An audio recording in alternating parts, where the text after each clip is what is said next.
right, welcome into Surviving Paradise, the podcast that takes a sometimes serious, oftentimes humorous look at the claim by Jehovah's Witnesses that we are all living in their modern day spiritual paradise. I'm your host, Stacy Bauman, former elder, ministerial servant, and a little guy raised as a Jehovah's Witness. As I do here, just a warning, we try to have some fun here, lots of sarcasm, humor, my own brand of observation and experiences, but it is never meant to offend. Hopefully it's helpful and might even be entertaining. I am excited about this week because I want to talk about one of my favorite things in life, and that favorite thing is music.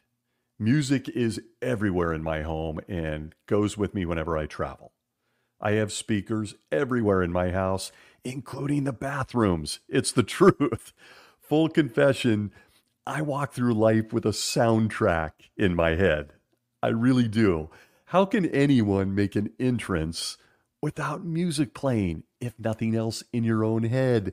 If I say Darth Vader, what comes to mind? Dun, dun, dun, dun, dun, dun, dun, right?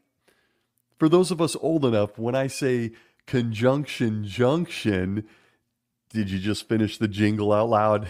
Schoolhouse Rock. It was the best. I like to enter a room personally with Led Zeppelin's Kashmir playing or some other song, maybe Audio Slave's Be Yourself, one of my all-time favorite songs, I might add, and words that I live by. I like to have a soundtrack. I love it all. It's a huge part of my life. And I'd say that across really almost every genre. I'm not a big fan of country. I'm not a big fan of rap. I gave them my best shot. Just not for me, so sorry for those that may love those. But everything else from instrumental, symphony, operatic, all the way up to metal, I love life's edges. And they all create different emotions. Music is so powerful. I literally can't live without it. They create so many different emotions, more importantly, memories. So I can't overstate how much I love it. And by the way, music fascinates me as a person, just from a psychological standpoint. Aside from the emotions it conjures, I'm just fascinated by musicians. It's probably why all of my celebrity crushes were female singers or musicians. And I am among those that I consider to be very lucky. And I know I'm not alone. I've lived through the Beatles, through Hendrix, through disco, all of the great music in the 80s. I had grunge, whole bunch of other things. Big concert goer too. And even, gosh, thinking about it, being transparent, the spirit of this episode, I still, every Sunday is 70 Sunday, where I play my Boz Scaggs, Jerry Rafferty, Christopher Cross, the Bee Gees. I know the kids call it yacht rock now. It's not cool, but I tell you what, I love it. I grew up in the Bay Area, and a lot of those guys were right down the street. So it was very, very exciting. But again, the point is, music is incredibly powerful. Even the greatest thinkers throughout history recognize what music does to people. From the philosopher Plato, he said, quote, "Music gives a soul to the universe, wings to the mind, flight to the imagination, and life to everything," end quote. Confucius said, quote, "Music produces a kind of pleasure which human nature cannot do without," end quote. I agree. And then Henry Wadsworth Longfellow, love this one, quote, "Music is the universal language of mankind," end quote. Music is incredible. It seeps into us, our souls, our lives. And with that said, like almost everything, and certainly under the theme of this show, music can have a positive power, and it can also be used against us. At the front end of that, as an example, are annoying things like elevator music, or even as a Jehovah's Witness, you would walk through the mall during Christmas and suddenly realize you'd been singing Jingle Bells or Rudolph the Red-Nosed Reindeer or Mariah Carey all day long for a week because you picked it up at the mall. It has an impact on us. And by the way, that's a really big sin. If you're a witness listening, you need to call the elders. That's big time stuff. Or how about just one spin? Oh man, this one is brutal. How about just one spin or ride on It's a Small World at Disneyland? And you realize a week later that that damn song is still playing in your head. If I say Good Neighbor, Who is there? Jingles from television. I mean, music on the front end on a negative side, it has almost, kind of a lame, irritating quality. And by the way, if any of those things triggered you singing any of those songs or memories in your head for a week, you're welcome. I'm glad I could be here. But on the serious end, music is so powerful that if not used appropriately or not viewed appropriately, it can have a deeply negative effect on our psyche. According to the National Library of Medicine, we get this, quote, "For adolescents, the choice of an appropriate music genre is critical, as it can satisfy both their personal preferences and psychological needs. Additionally, excessive music listening may distract attention, thereby affecting academic and work performance. The content of music may induce or exacerbate negative emotions and behaviors. The emotional tone of music may influence the listener's emotional state. Some studies have indicated that listening to melancholic and intense music may induce or exacerbate negative emotions. Though young individuals may use such music to regulate or express their emotions, in the long run, excessive exposure to such music may detrimentally affect their mental health." End quote. I don't think there's an argument. Any music lovers, even those that may not like music, I don't get that, but there are those out there, would openly admit that music has a powerful impact on us and that we need everything in moderation. Because I'll tell you, when it comes to music, particularly as a young guy, I disobeyed all of that advice. All of it. And to this day, I like my music loud. I like to feel the bass in my chest. Big concert goer. Just a really important part of my life. And so I'm excited to talk about it. And with all of that said, it should come as no surprise that Jehovah's Witnesses learned how to leverage the power of music a long time ago. From the inception of this little religion, the leaders of the Bible students, then the Watchtower Bible and Tract Society, everybody up to this day has tapped into the power of music to influence the only group of people that they want to live on a paradise earth. Their use of music to indoctrinate their estimated 8 million plus people continues in their kingdom halls every single day right up to today. They've always recognized the power of music in this organization and how it can be used to embed your message into people's minds. And I gave some examples. Whether it's a commercial jingle, Christmas time, it gets in there and it gets stuck. And from the outset of this religion, if you look back at the history of music with witnesses, you see that at times, certainly in the beginning, they were simply copying other religions throughout history and using their songs, as you will see in some of their really, really old songbooks. They stumbled onto the power of music early. And as of 2024, this year, I believe that they know how much it impacts emotions, particularly of Jehovah's Witnesses, since, as proof, Jesus literally very recently told them to go full MTV, almost 40 years after MTV did it, and add music videos to the world of Jehovah's Witnesses. And I'll tell you, MTV is a big deal, folks. For those of us that were there, MTV was huge. It was part of our daily life vernacular. It drove culture, our decisions, the girls we liked, the boys we liked, on it went. And so when I saw Jehovah's Witnesses suddenly, 4 decades later, deciding to pump out music videos, I let my mind go there, and I hope you'll come with me. Can you imagine Jesus as a VJ on MTV? Only the older Gen Xers are going to know what I'm talking about. I pictured a moment where, move over Martha Quinn. Jehovah's Witnesses have Jesus Christ himself spinning the hits. Now they're videos. I pictured a moment, something like this. Up next, Prince. He got baptized recently and he's staying faithful. He may not know the day or the hour, but neither do I. He's keeping prophetic in the last days with his latest hit, $19.99. It's a party, but bring a chaperone and hit those donation boxes, people. And now, Prince. I just confessed to wanting to be an MTV VJ. But can any of us have pictured what's going on now in Jehovah's Witnesses with music and music videos? Could any of us have imagined that? It's absolutely unreal when you give it a minute of thought. The passage of time makes this stuff kind of boring. But for those of us that live that, you can't believe what you're seeing now. But the governing body knows how effective this is and how powerful it can be.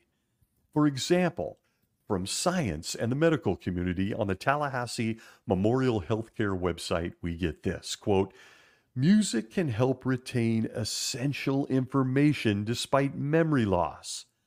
Music memory is stored in the hippocampus, centrally located in the brain. Therefore, music memories are less likely to be negatively impacted by age or disease.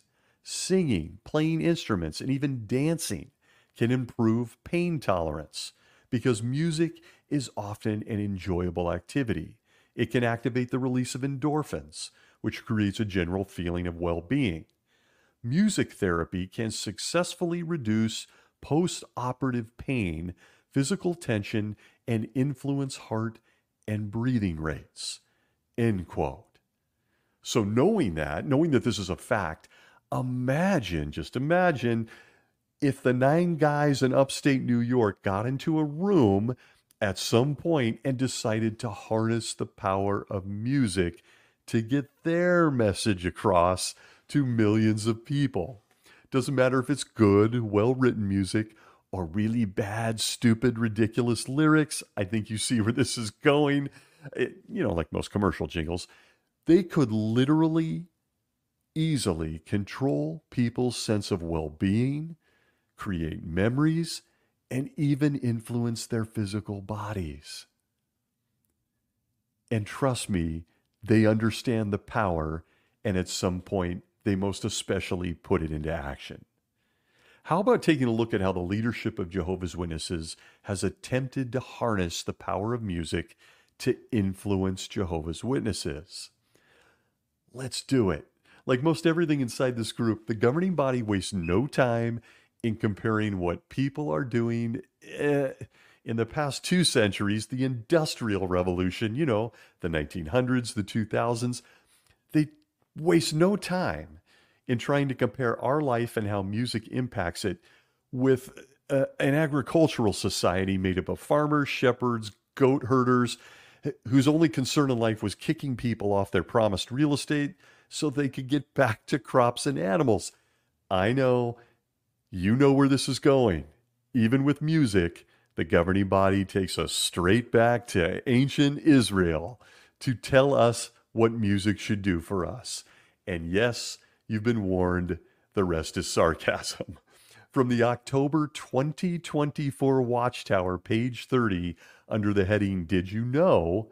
we're told this, quote, "How important was music in ancient Israel? Music was at the core of ancient Israel's culture. The Bible makes a number of references to both instrumental and vocal music. In fact, about 1/10 of the scriptures are songs, the foremost examples being the book of Psalms, Song of Solomon, and Lamentations. Accordingly, the book Music in Biblical Life says that the Bible paints a vivid picture of a society in which music was interwoven into other non-musical activities. Without question, the Hebrews were an eminently musical people," states McClintock's and Strong's Cyclopedia, end quote. And so from the outset, the governing body wants us to know that music has its place among God's people. It always has, going back to sheep herders. And it was a very powerful part of their life. And so it should shock absolutely no one that I'm now about to share some of their counsel, thoughts, and history over the past X amount of decades when it comes to music. How about this small tidbit? And I'm sorry, this is somewhat off the rails and random thoughts that used to be a thing on this show. with Stacy. How about this? From the Aid to Bible Understanding book, The Big Blue Bomber, for those of us old enough to remember, on page 1192, we're told something very interesting that the society, the governing body, wants us to know. Quote, vocal music. The singers at the temple were Levite males. Nowhere do the scriptures speak of female vocalists at the temple. One of the Targums, too, clearly indicates that they were not present in the chorus. The fact that women were prohibited from even entering certain areas of the temple would seem to preclude their occupying any official position there. End quote.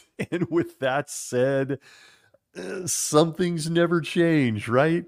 Even when it comes to music. Forget elders, judicial committees, public talks, and the like. If nothing else, the governing body is really consistent. Women's voices, even in song, were not welcome. And well, I think we all know that's even true today in the congregation of Jehovah's Witnesses. But when you stick just to music, who cares if you had the voice of Adele or Alicia Keys or any other number of incredible female singers? My favorites, by the way, you just weren't invited. Not back then, not at the beginning of this organization. And from the outset, you kind of go, well, I'm trying to figure out this music thing and what it means to my life as a witness. Isn't looking back at ancient Israel an effective way to model your organization today? Minus the animal sacrifices and killing people for picking up sticks on a Sunday. Otherwise, it's pretty good, right? Even in music, women didn't have a voice. But going back to the article from the Watchtower of October 2024, it continues by showing examples of how integral music was to an Israelite's life. Everything from singing songs on the way to Jerusalem to temple orchestras to even mourning when there was tragedy, even up to how much each of the kings, the different kings of Israel, loved music. I'm going to admit here, I randomly thought, they also loved a wide variety of women, sometimes in the thousands, but never mind, that's not important. We do know they loved music. I also have to admit that at this point, when thinking about this, I thought about some really neat things that happened in my time as a witness, including the live orchestras at the district conventions. I don't think the younger generations will relate to this. Maybe, I don't know, but us folks from Gen X will remember when we were kids, there was live orchestras that other Jehovah's Witnesses, if you played the violin or the saxophone or the piano, you were part of the music right there in the football stadium. And it was really cool, to be honest. It was a neat part of my childhood inside Jehovah's Witnesses, was watching them enjoy themselves and listening to live music. Still a big fan. Great memories. However, going back again to this October 2024, not yet released issue of the Watchtower, at least in congregations, the concluding paragraph lands the point home when it comes to music and Jehovah's Witnesses. It says, quote, music is still essential for God's people. We sing as part of our worship. Music unites us with fellow Christians, and it strengthens us when we suffer hardships. Music is a beautiful way to show our faith in Jehovah and our love for him. End quote. So there you have it. Music is essential to the life of a Jehovah's Witness. It's in their own words. And trust me when I say, having the benefit of being a Jehovah's Witness through several decades, they have had a lot to say about music. And as always, I want to share directly from their Watchtower library all things music in a wide potpourri of counsel before we consider their approved brand of music. And I don't want anyone listening to get the impression that this is an unbalanced look at what the governing body says about the tunes. So let's start with the fun stuff and work up to the more serious. How about a few tidbits? If you're a Jehovah's Witness and you want to closely follow the direction of the governing body, here is a collection of counsel from Jesus as his 9 guys in upstate New York. Here it goes. Are you ready? I have a feeling those of us from this era will recognize a lot of this counsel. Remember the word debasing? A really weird word, but they had a lot to say about debasing music back then. But let's start with the relatively innocuous, I guess that's the word. From the Awake of 1989, January 22nd, pages 29 through 30, we get this counsel about music if we're a witness. Quote, a car driver can become aggressive if he is listening to music that has recognizable lyrics, claims a music researcher in West Berlin. Since instrumental music has no lyrics and songs in a foreign language are not understood by most drivers, such music would be preferable. The study reveals, however, that the volume of the music also influences driving habits. The louder it is, the greater the strain on the driver, end quote. So there it is. You're a witness. You like to drive or you like to take a road trip. You need a soundtrack. Am I the only one who put together, road trip soundtracks? I mean, that was the funnest stuff. Well, here, the faithful and discreet slave with food at the proper time is discreetly recommending that you don't listen and drive. Unless, if you caught it, the music is strictly instrumental. You really don't need those lyrics. They're very distracting. Or you can listen to them in a foreign language because the lyrics are distracting because you understand them. What? Right there in print. And of course, there's always the reminder to keep the volume low. And I got to tell you, I'm as disobedient as they get. My music is on as loud as I can get it and always has been. So there you have it. From the beginning, keep it low. You don't need lyrics. And if you do, you don't want to understand the lyrics. It's very distracting while you drive. But how about if you're pregnant? What if you're pregnant and you're a witness, a sister? Well, the governing body has some counsel for you. From the Awake of 1992, January 22nd, pages 15 through 16. By the way, some of this is absolutely spot on in terms of what the impact of babies. Quote, not only is the fetal brain involved with the activities inside the womb, but it is also noting and remembering things going on outside. Vivaldi is one of the unborn child's favorite composers, says Dr. Thomas Verney. Mozart is another. Whenever one of their soaring compositions was put on a record player, reports Dr. Clements, fetal heart rates invariably steadied and kicking declined. All forms of rock, on the other hand, drove most fetuses to distraction. End quote. And there it is. Listen, there's no question music impacts a baby, an unborn baby, a fetus. Proven science. Please follow the direction of the governing body by not introducing them, however, to any rock and roll while they're in your womb. You see, rock and roll is sinful. And the guys in New York have long railed against any and all forms of rock. And if you're looking for proof, all you have to do is access their Holy Spirit-inspired Watchtower library, where you will not, and I mean not, find entries for soul. You won't find a section for country music. You won't find anything for Motown. They're not there. But would you be shocked to learn that you will find entire categories titled rock music, rap music, and heavy metal? They're there. I'm going to get there.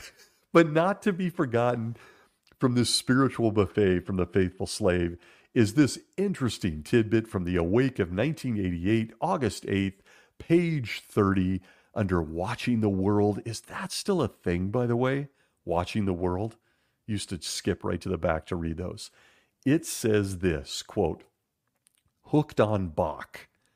Friendly dolphins have shown themselves to be even friendlier with the help of classical music, claims researcher Dan Wagner. Using a hydrophone lowered into the Atlantic Ocean north of the Bahamas, Wagner found that wild dolphins reacted to the music by swimming up to him and letting him tickle their bellies, reports the New York Post. It was also observed that while they responded to other types of music, they seemed to have a preference for Bach and Jean-Pierre Rampal on flute. Notes Wagner, they'll jump out of the water for that. End quote. What an interesting tidbit. Music's so powerful that dolphins love it. And I found myself immediately upon reading this drifting to the paradise earth, imagining how happy all the dolphins will be as they play kingdom melodies day in and day out. Just dolphins dancing around in the ocean. Gone, however, will be any semblance of rock, soul, rap, country, or even pop music. But what could compare to hearing a new classical tune from someone that, I don't know, had made it to paradise and had been resurrected? I'm just going to pick one person. What if it was Noah? What if it was Noah and he plays a tune for the dolphins? I imagine they will somehow know that they only exist because of Noah. No word on how he got them on the ark, but don't stress out about that. Somehow, folks, it's paradise and we have dolphins, and he somehow got two of them together so they too could be in paradise where they will multiply in the billions because, well, no carnivores exist anymore. They'll just run amok and everyone lives forever listening to Bach, who might just be there standing next to Noah because he was resurrected too. After he made it through 1,000 years, he survived Satan all over again. And he heard that the dolphins like his music. The guy that made dolphins possible, alongside the favorite composer, all of them together in paradise. Sorry, now you get a peek into how my brain works. But thank you for the tidbit on music and dolphins. It's a big deal. It's a big deal. Even the animals love it. But I can't move any further without emphasizing the organization's long history of denouncing rock, rap, and metal music. Again, this was a really big deal in the 70s and 80s. And so I've collected a few nuggets of Holy Spirit for you. Some of these hit me hard because, well, I was a big fan of some of these bands, and I still listen to them. I ignored the counsel of the faithful and discreet slave. And I distinctly remember the first time I heard the organization naming names. If you were there, they made a really big deal out of Led Zeppelin and Stairway to Heaven. It was kind of out there in the world, and of course they jumped on it. It was the devil's music because it said worship Satan when you played it backwards. There was a Beatles album that allegedly said that. The New York group of guys that lead us would jump on that stuff and write an article about it and try to leave out names until they didn't. Because eventually they started putting names to print. From the Awake of 1993, February 22nd, pages 25 through 27, Can Music Really Hurt Me? Is the article. We have the subheading, Unfit for Ears and Eyes, which says, quote, Take heavy metal music, a particularly noxious form of hard rock that is usually played at ear-splitting volume. Heavy metal bands typically sport names like Poison, Skid Row, Guns N' Roses, and Slayer. I might add Dokken, Rat, Winger, Iron Maiden. I don't know that. I just heard rumors. Back to the quote. Time magazine said, the band names alone conjure up images of mayhem, torture, and death. The same can be said of the horrifying artwork that adorns the album covers and that often depicts satanic symbols. Looking at you, Motley Crue. Listening to their music, I added that by the way, quote, listening to their music can thus pose some real dangers for Christian youths. Not that all popular music is bad or that rock music is the only music you need to be cautious about. Unwholesome music can be found among classical compositions and operas as well. End quote. And folks, this stuff came at us on the regular back then. It was endless. And I remember taking all of this in at meetings, sometimes after a Saturday night concert, after being up all night. We used to wait out for tickets so we could sit front row. I've seen some of the biggest bands in history front row, including Journey, Def Leppard, you name it. All of this was counsel for Jehovah's Witnesses, particularly kids.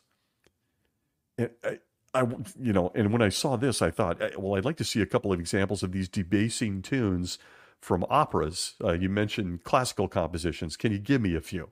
But no names are given to those. Just take their word for it. But would you be surprised to learn that when it comes to music, you should stop listening to anything that the governing body deems as unacceptable because, well, if you don't, this reference is so bizarre. If you don't, you're dishonoring victims of the Holocaust. You heard that right. If you're listening to stuff that the governing body doesn't like, you're dishonoring people who tragically paid with their lives in the Holocaust. If you're trying to connect this in your head, let me know when you're able to do it. But here's the reference. The Watchtower of 1989, June 1st, pages 28 through 29. The article, rather, is Enjoying Music, What is the Key? It says this, quote, much of modern music brings no glory to God. On the contrary, it spurns those values for which Christians stand and for which may have been willing to die in prisons and concentration camps. Therefore, why should we consider it to be a sacrifice if we have to make a change in our musical taste so as not to be loving the world or the things in the world? End quote. What? Listen, I'm very open about our love for rock, heavy metal, and a lot of those bands they just mentioned. I'm also not stupid. Even at that age, there was some of that stuff that crossed the line in some of the harder bands and things that happened during that era. Yeah, it's obvious. It still happens.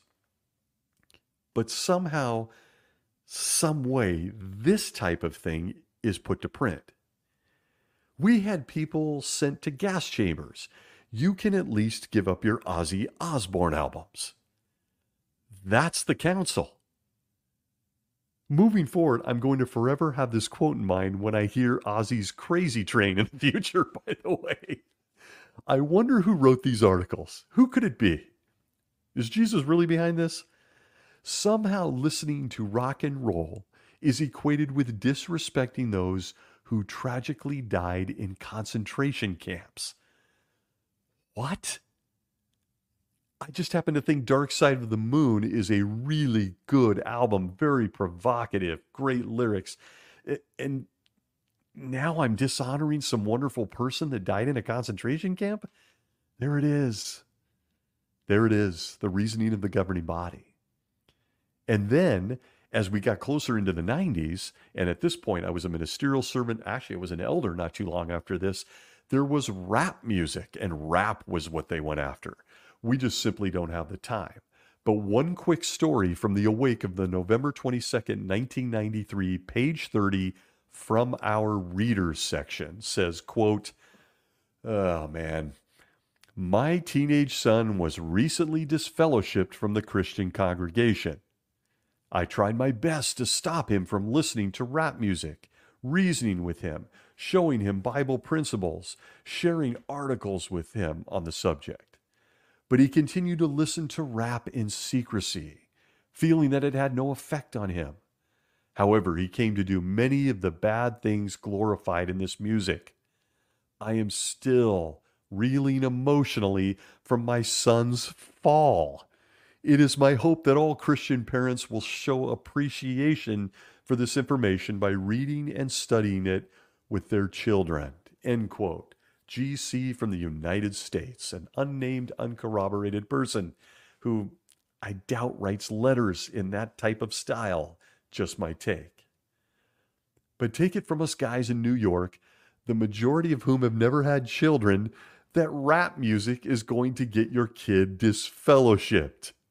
In just one paragraph, we're led to believe that this kid was secretly listening to 2 Live Crew and Tupac, and boom, his family shunned him. In fact, they may still be shunning him at the time of this recording since we've never gotten an update, and maybe he never repented for liking Tupac. And it was all due to rap music. Remember when Jesus listed listening to rap music as a secret sin requiring a judicial meeting? Remember that?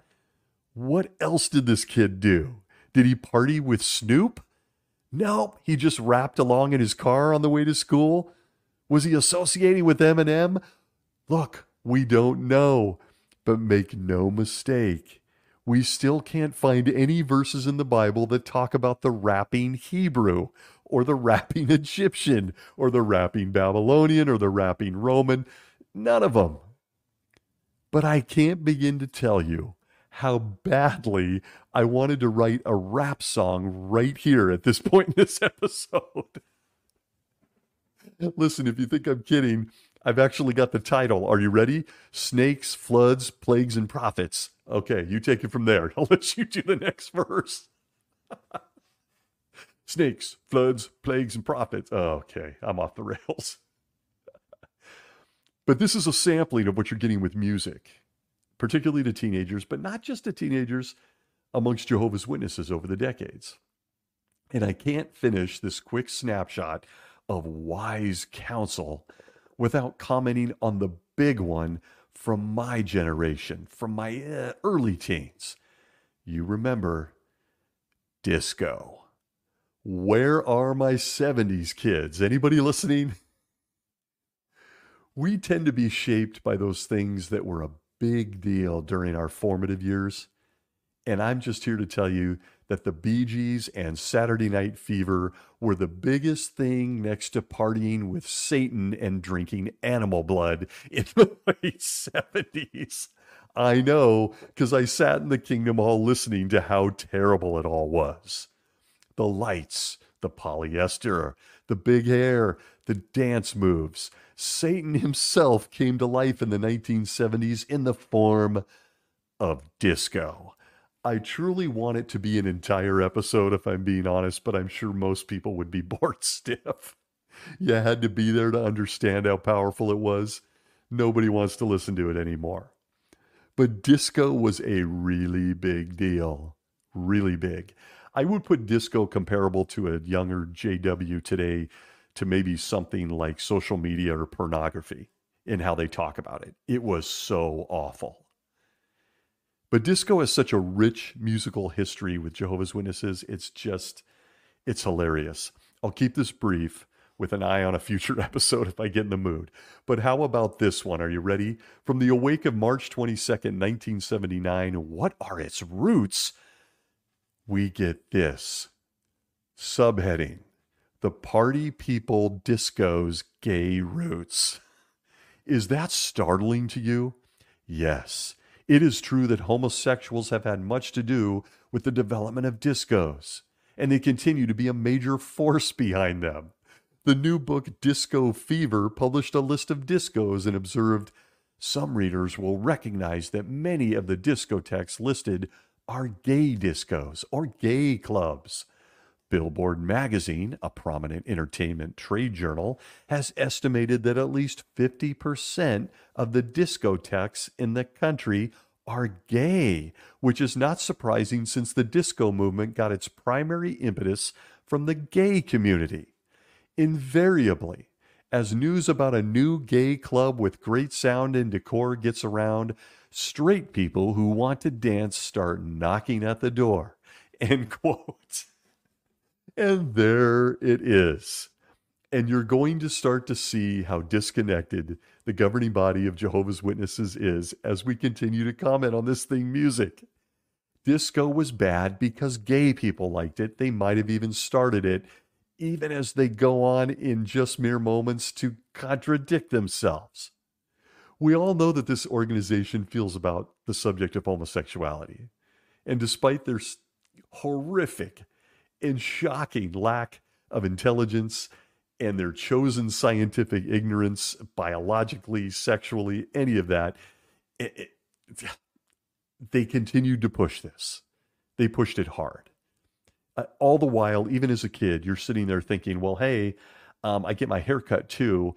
It also was mostly started by pagan roots, including homosexuals who didn't want to have long hair and beards hanging down. Yeah, it's just incredible.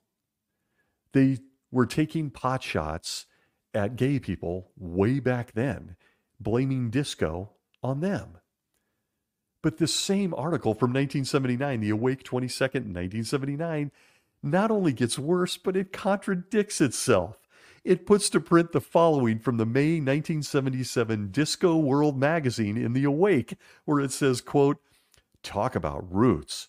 When you go to a disco today, you are basically participating in a 1977 version of ceremonies that were going on eons ago on the west coast of Africa. The natives danced to exorcise devil demons and evil spirits from their frenzied bodies and to coax Mother Earth to yield new crops. In spring, they danced during fertility rites so women would grow healthy children to perpetuate the species. They danced to celebrate new life and even to prepare for death. But no matter what the exact purpose of their dancing was, all dance was really a display of worship of their gods, worship that either paid homage to the gods, sought the gods' goodwill, or tried to allay the gods' wrath. The energy often became so intense that a young virgin girl or lamb would be sacrificed in the hopes that the blood spilled would appease the gods." End quote. I wonder if that God was Jehovah. He had similar demands of his Israelites. Give me a virgin lamb. Unbelievable in print. And we all know that's not going to go over with Jehovah, right? The first paragraph, it was all gay people's fault. Now it's all West African people's fault. The demons are everywhere, including on the dance floor. Be careful who you accept to dance with.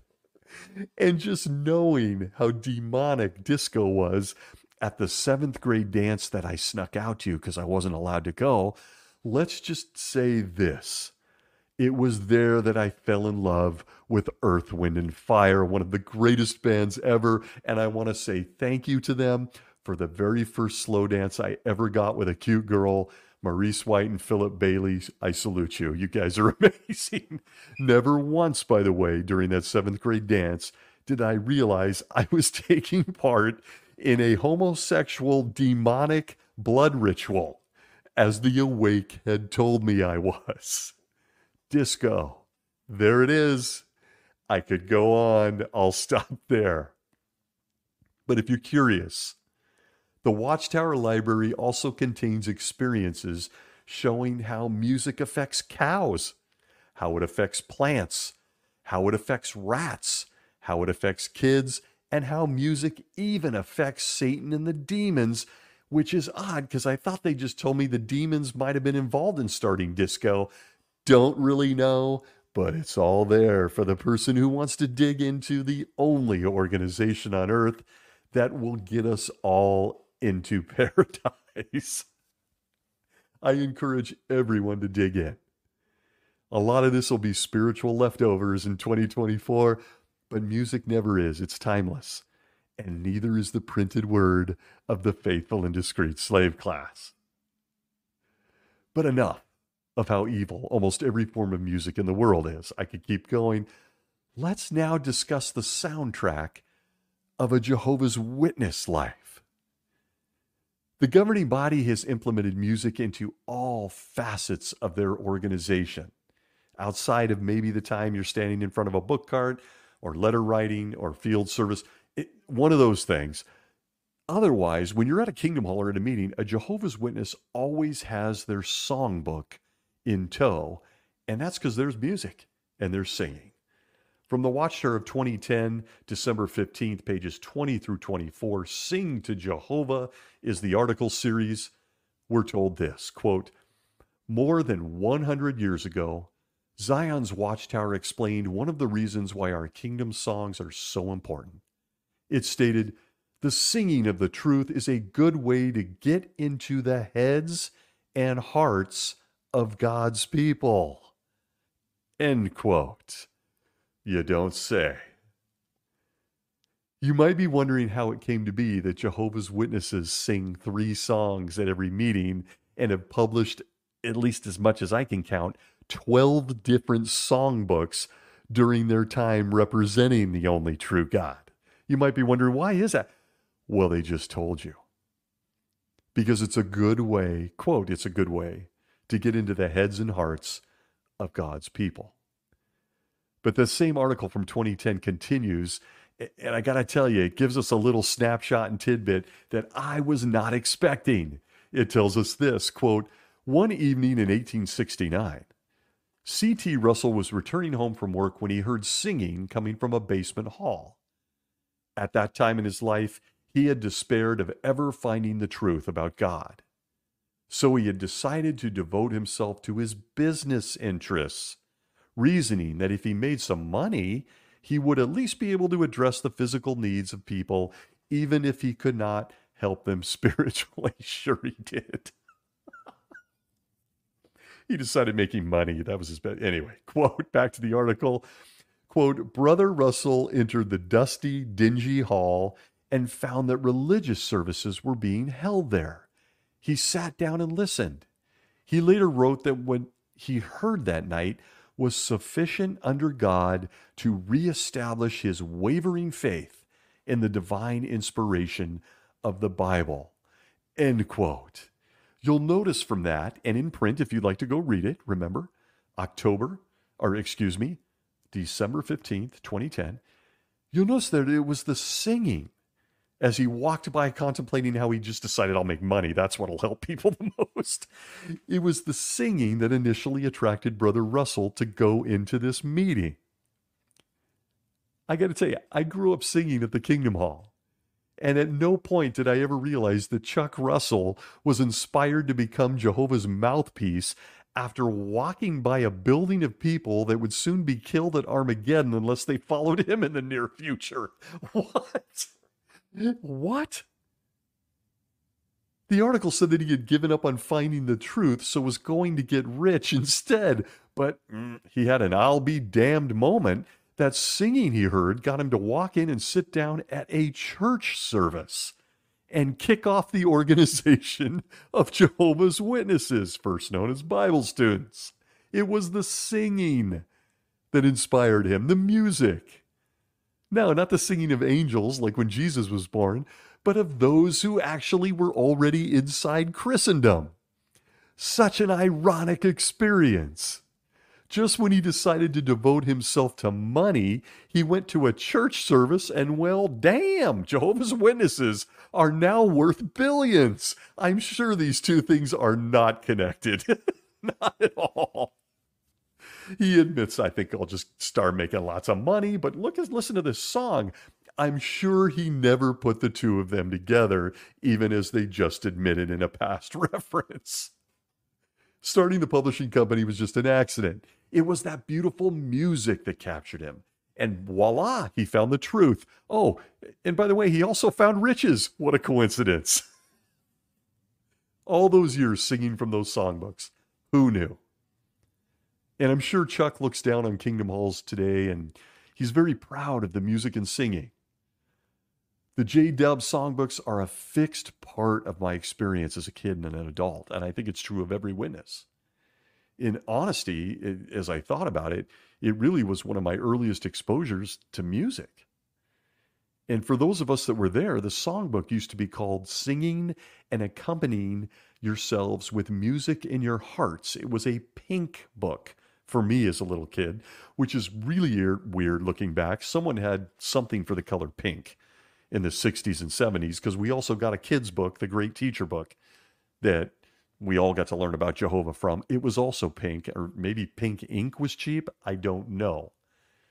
But from the title of the songbook on, you were singing 3 songs at every meeting, at least 3 times a week. It was an experience that is embedded in me. And in those songs, which I can still almost sing by heart despite being out of the religion for 15 years, it's not a mystery when you think about it, because they have some of the most bizarre lyrics you'll ever hear. And what follows now will be a bit of a trip down memory lane, because this songbook, the pink one, was the official songbook all the way up until 1984, when Jesus suddenly decided to make changes to his spiritual jukebox, and he published the poopy brown new songbook called Sing Praises to Jehovah. There's probably a lot of people who remember that as a kid. That was my adult songbook. But the 1966 book was truly unique because President Nathan Knorr had overseen 119 songs. You remember what song 119 was? Trivia for anybody listening. I'll bet a few said it out loud. But they feature orchestral recordings that were used in congregation meetings. Some of them even had vocals on them. And it was also, by the way, that pink one from 66 was the first of Jesus' songbooks to only feature songs written by faceless Jehovah's Witnesses. Because up until then, he had allowed some of Christendom's songs to be sung at his meetings. I'm not kidding. But it was that pink book that taught me how to sing to Jehovah. And who doesn't remember the classics if you were there? One of the first songs I ever memorized in my life was song number 62 from the Pink Songbook. You know it? Say it out loud with me. We are Jehovah's Witnesses, which had instructions at the top of every page, that songbook. Each song had an instruction. And the one for song number 62 was confidently. That was it. But you remember it if you were there. Men made gods of wood and stone, but the true God they've not known. Oh, yeah. I know there's a few out there that could keep singing the song right along with me, and it's disturbing that I still remember it, but it speaks to the power of music, does it not? But then there was my mom's favorite, which only feels kind of painful now when I think about it, and it was song 119, the one I just alluded to. Keep Your Eyes on the Prize, which was a song that always brought tears to people's eyes as we were hanging on for dear life in a cult. I mean, God's organization. Then there was the all-time district convention classic that created instant goosebumps. It did for me, full disclosure. And it was typically the final song on the last day of the convention. You know which one. We Thank You, Jehovah. Remember that? There was so many others. I mean, who can forget Forward You Witnesses or We Must Have the Faith?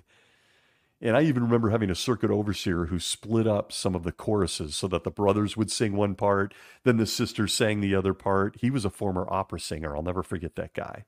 And to be honest, it's a cool memory. It was a fun time at the Kingdom Hall. And let me tell you, those were rare. They were rare. And yeah, somewhere along the way, the sisters were able to sing at the most holy meetings. It was very different from the Israelites, apparently. I sit here laughing when I think about this subject. Remember putting in so much time trying to choose the perfect song to go with my public talk when I visited another congregation as the speaker. Do any of my fellow elders remember that exercise?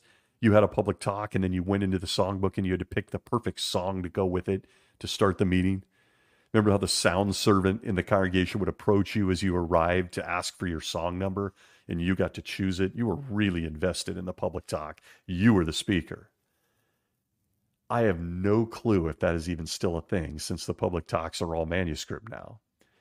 We genuinely had much more creative license in those days than the guys do now.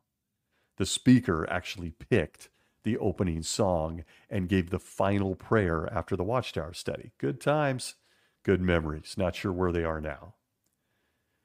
But since I was so in touch with music and actually liked to write, incidentally, I've shared on the show, I gave up my dreams of pursuing journalism to become a card-carrying Jehovah's Witness. I personally spent far too much time thinking about the lyrics of some of these songs. Uh-oh. How about Song 125 in the old Poopy Brown's Sing Praises to Jehovah songbook? The last one I ever used, by the way, in terms of songbooks. It's an all-time classic. Who can forget the stellar lyrics that went like this? Quote, I know that in this crucial hour, my faith will yet be tested. Around me swarms the devil's crowd like bees that were molested. I can ever beat them off beneath divine protection. End quote. What? Just rereading it right from the book. What?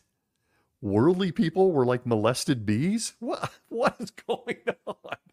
Who wrote these songs? Who did it? And let me tell you, there were so many more. And who of us didn't grow up with Kingdom melodies? Remember those? Jehovah loves his music, and Jehovah's Witnesses were encouraged to play Kingdom melodies at their social events, in the car, even as you clean the house. There was demonstrations on it. You may want to listen to a Taylor Swift song about her latest failed relationship. Sorry, I don't get Taylor Swift. But why would a baptized sister do that when she can listen to song number 11 in the songbook, the Shulamite Remnant, which says, quote, "Fair Shulamite remnant, temptations resist. Stay clean for your bridegroom, on virtue insist. Your virgin companions that walk in your train, rejoice at your course and the prize you will gain." End quote. Why listen to Taylor Swift when you can be inspired by song number 11 if you're a woman? I mean, come on. Who needs her? And of course, when Jesus had this song put in the songbook, this song 11, I couldn't help but really realize he left out a few details, including, as the lyrics said there, the prize she would gain.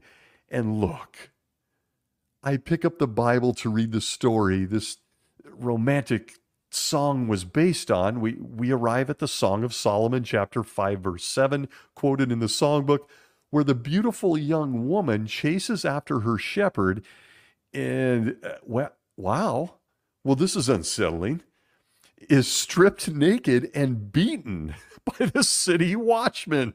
Wait a minute. What? Yeah. The song, which is supposed to inspire a sister to remain chaste and to remain loyal to Jehovah's standards for women, is pulled from a story where she gets her clothes ripped off her and beaten by the watchman. Jehovah wanted to make sure we knew about this, so he had it put in the Bible. You won't find that in a Taylor Swift song, but, well, you will in the Bible. You will. Those lyrics are so appropriate. Her virginal girlfriends envy her, and what a prize. A naked beating. Right from the Bible. So please, if you're a witness and you get to Song 11 this week, just sing along. Just sing along.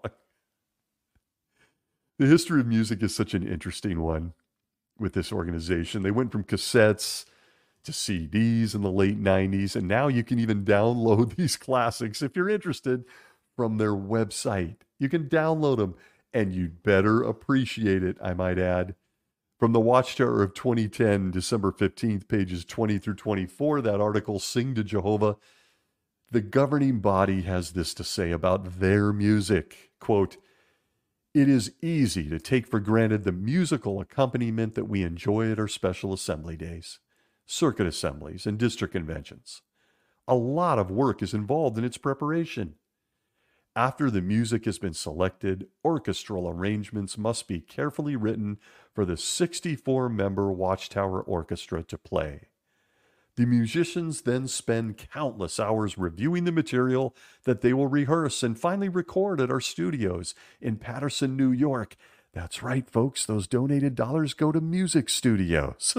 Quote, "Tens of these brothers and sisters live outside the United States. All count it a privilege to share in providing beautiful music for our theocratic events. We can show our appreciation for their loving efforts.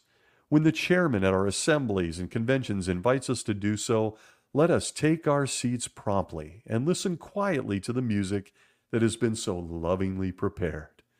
End quote. Wow.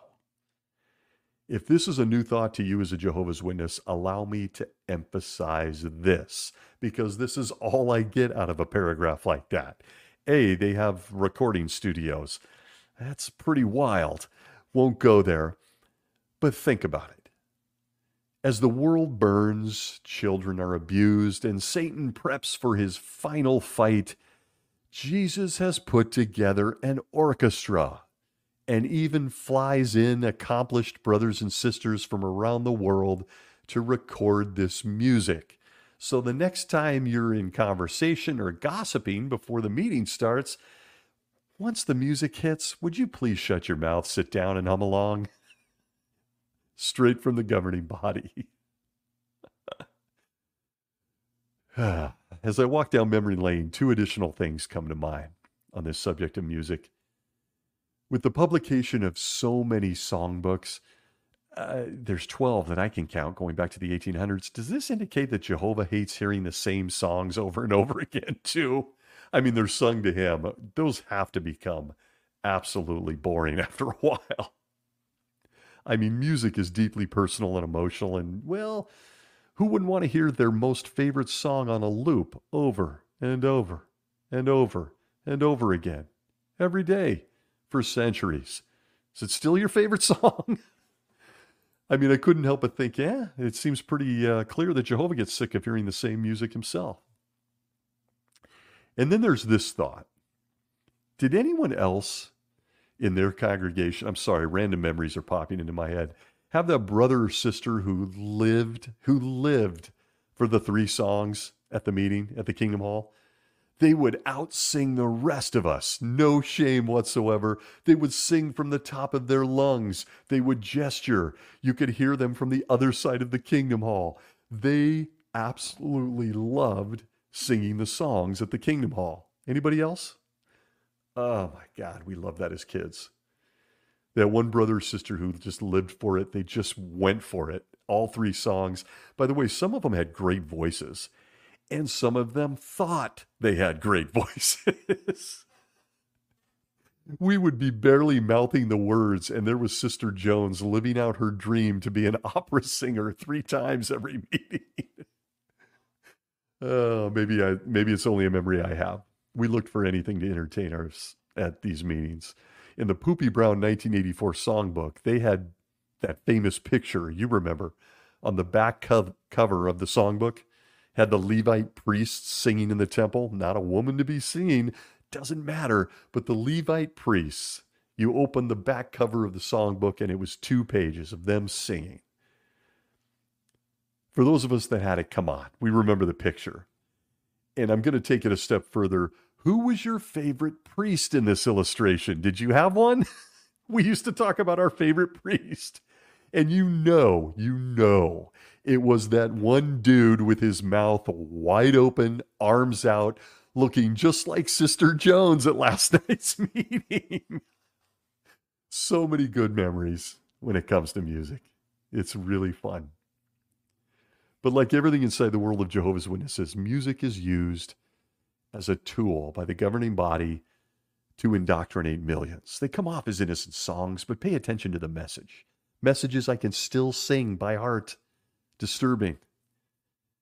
And any music that features lyrics, a guitar solo, a beat, or anything else that the governing body doesn't approve of, well, that isn't good music. That's a gift from Satan. Rock, disco, doesn't matter. When I left Jehovah's Witnesses, I put together a Spotify song list that captured my thoughts and emotions that I was feeling as I walked out that door of the Kingdom Hall for the last time. And I still have it. It spans generations of music and has lyrics that spoke to me and my situation. It was and is a major source of healing for me. I still listened to it yesterday at the gym. My playlist is still a major part of my life and weekly rotation. I could literally choose any one of the songs on my list, so I'm going to choose just one to give you an idea of why I chose some of these songs. And I think the lyrics will make it clear.